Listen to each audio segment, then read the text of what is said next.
kalian orang punya otak minus, ngapain coba rajin banget? Bisa nggak usah ganggu? Aku tuh lagi fokus gitu doang, bete, teman-teman bercanda.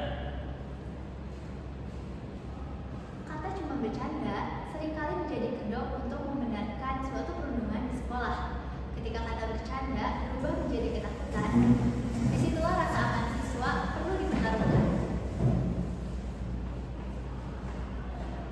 Assalamualaikum warahmatullahi wabarakatuh. Salam sejahtera bagi kita semua. Perkenalkan, kami dari kelompok 8 dari kelas 11-5. Hari ini kami akan menjelaskan mengenai bagaimana perundungan dapat mempengaruhi psikologi siswa dengan diagram ATHG dan bagaimana cara kita melindunginya.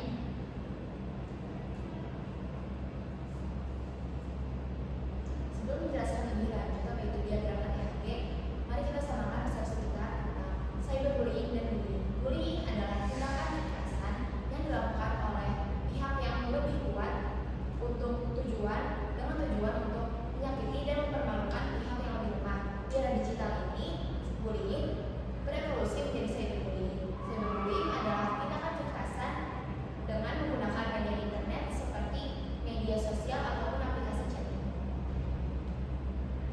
Masalah bullying ini awalnya mungkin bisa muncul dari masalah yang kecil seperti ancaman, namun jika tidak diperbaiki akan berkembang menjadi tahapan-tahapan selanjutnya seperti tantangan, hambatan, dan juga gangguan. Perkenalkan, nama saya Nurul Rizky Adriani dari absen 15. Saya kesini menjadi materi pertama dan akan menjelaskan bagian ancaman. Ancaman ini sendiri adalah tahapan masalah di mana kehidupan korban masih berjalan normal, namun mulai muncul kekhawatiran ataupun peringatan yang membuat rasa aman korban itu terenggut. Nah, dalam konteks bullying, bentuknya itu bisa berupa tatapan sinis yang intimidatif ataupun sindiran dan ancaman verbal yang halus. Bisa juga dalam cyberbullying berupa pesan teks intimidatif, stalking akun anonim, dan juga postingan foto yang bersirkulasi negatif. Nah, apabila hal itu terjadi, bagaimana cara kita menanganinya? Tentu kita bisa melalui dua jalur. Yang pertama adalah jalur non-litigasi. Kita bisa mengoptimalkan perangkat sekolah seperti BK. Kita dapat melaporkan kejadian yang kita alami kepada guru BK. Kemudian guru BK dapat melakukan mediasi dengan mempertemukan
mediasi terarah oleh pihak ketiga yang netral dengan tujuan utama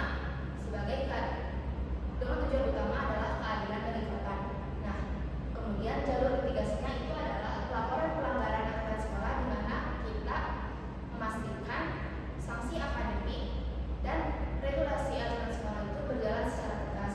Dan selanjutnya adalah konsultasi hukum di mana kita membawa kasus ini ke ranah hukum pidana atau UU ITE jika kasus tersebut adalah kasus cyberbullying.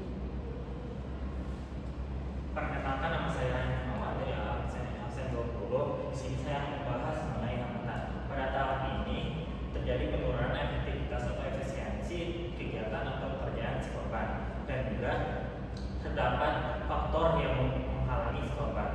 Nah, hambatan ini tidak secara langsung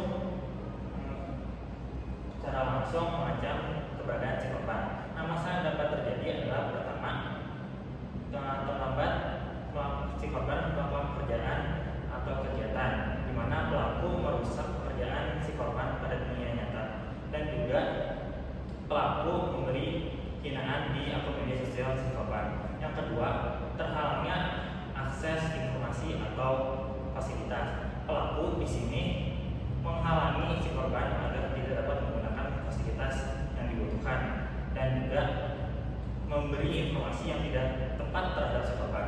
Dan yang ketiga, menghalangi si korban untuk berkomunikasi atau berkoordinasi dengan orang lain. Biasanya pelaku memberi fitnah terhadap si korban agar relasi si korban tidak dapat mempercayai si korban lagi. Nah, untuk solusinya ada jalur litigasi dan juga non litigasi. Dengan jalur non litigasi, korban dapat memberitahu guru, orang tua, atau pihak sekolah tentang apa yang dilakukan si pelaku terhadap si korban. Nah, dan juga dapat melakukan mediasi. Jika terjadi pada media sosial, korban dapat melaporkan akun pelaku dan juga memblokirnya. Nah, dan untuk jalur litigasi, korban dapat melaporkan terhadap pihak berwajib dan juga mengumpulkan informasi atau bukti untuk menguatkan laporan tersebut, dan juga korban dapat meminta perlindungan hukum terhadap si korban tersebut. Perkenalkan, saya Teguh Nugroho dari absen 30, dan saya akan menjelaskan materi tentang tahap gangguan. Tahap gangguan merupakan tahap tertinggi dalam diagram analisis ATHB, di mana pihak pelaku berani melakukan tindakan apapun untuk menyingkirkan korbannya, meskipun tindakan yang dilakukan tersebut merupakan tindakan yang melanggar hukum, sehingga menyebabkan korban menjadi terancam. Contoh kasus pada tahap gangguan ini adalah seorang pelaku yang mengajak temannya untuk mengganggu korban dengan melakukan kekerasan fisik ataupun kekerasan verbal. Dalam cyberbullying, kasus pada tahap tanggapan itu dapat berupa penyebaran data pribadi korban ke media sosial tanpa seizin korban terlebih dahulu. Selain itu dapat berupa memfitnah korban di media sosial, sehingga banyak pengguna media akun sosial lain yang menyerang akun korban tersebut. Untuk menyelesaikan masalah tersebut terdapat dua cara, yaitu cara non litigasi dan cara litigasi. Untuk cara non litigasi, korban dapat melaporkan tindakan tersebut kepada guru ataupun orang tua. Setelah itu melakukan mediasi, dan setelah itu korban dapat memblokir atau menghapus akun pelaku. Selain itu, pada cara litigasi, korban dapat melaporkan tindakan tersebut kepada pihak berwajib dan melakukan proses peradilan hukum. Kesimpulan dari kita mempelajari